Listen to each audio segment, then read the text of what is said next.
ಸ್ನೇಹಿತರೆ, Kannada golden facts YouTube ಚಾನಲ್ಗೆ ನಿಮಗೆಲ್ಲ ಸ್ವಾಗತ.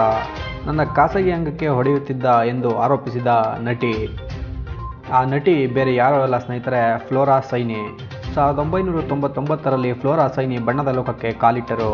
ಅವರು ವೃತ್ತಿ ಜೀವನ ಆರಂಭಿಸಿದ್ದು ತೆಲುಗು ಚಿತ್ರರಂಗದಿಂದ. ಹಲವು ತೆಲುಗು ಸಿನಿಮಾಗಳಲ್ಲಿ ಅವರು ನಟಿಸಿದ್ದಾರೆ.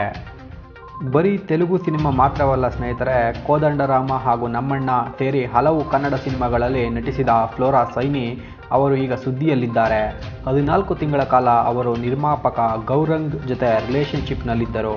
ಆದರೆ ಈ ರಿಲೇಷನ್ಶಿಪ್ ತುಂಬಾ ಬೀಭತ್ಸವಾಗಿತ್ತು ಎಂದು ಹೇಳಿದ್ದಾರೆ.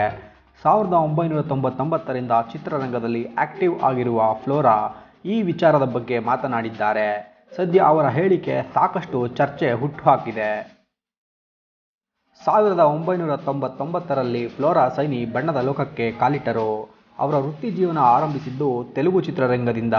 ಹಲವು ತೆಲುಗು ಸಿನಿಮಾಗಳಲ್ಲಿ ಅವರು ನಟಿಸಿದ್ದಾರೆ. ಆ ಬಳಿಕ ಹಿಂದಿ, ಕನ್ನಡ, ಪಂಜಾಬಿ ಚಿತ್ರಗಳಲ್ಲಿ ಅವರು ನಟಿಸಿದರು.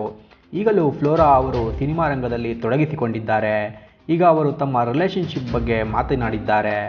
ಗೌರಂಗ್ ಜೋಶಿ ಜೊತೆ ಫ್ಲೋರಾ 14 ತಿಂಗಳು ಕಾಲ ಕಳೆದಿದ್ದರು. ಇದು ನರಕವಾಗಿತ್ತು ಎಂದು ಈ ಮೊದಲು ಅವರು ಆರೋಪವನ್ನು ಮಾಡಿದ್ದರು.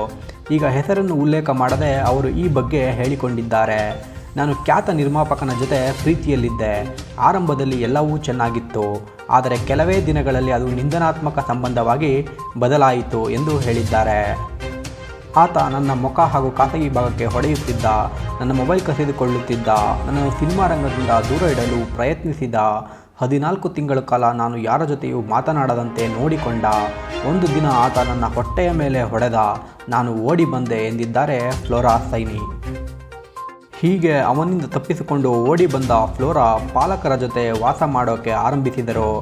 ಈ ಘಟನೆಯಿಂದ ಚೇತರಿಸಿಕೊಳ್ಳೋಕೆ ಅವರಿಗೆ ತಿಂಗಳೇ ಬೇಕಾಯಿತು. ನಂತರ ಅವರು ಮತ್ತೆ ನಟನೆ ಆರಂಭಿಸಿದರು.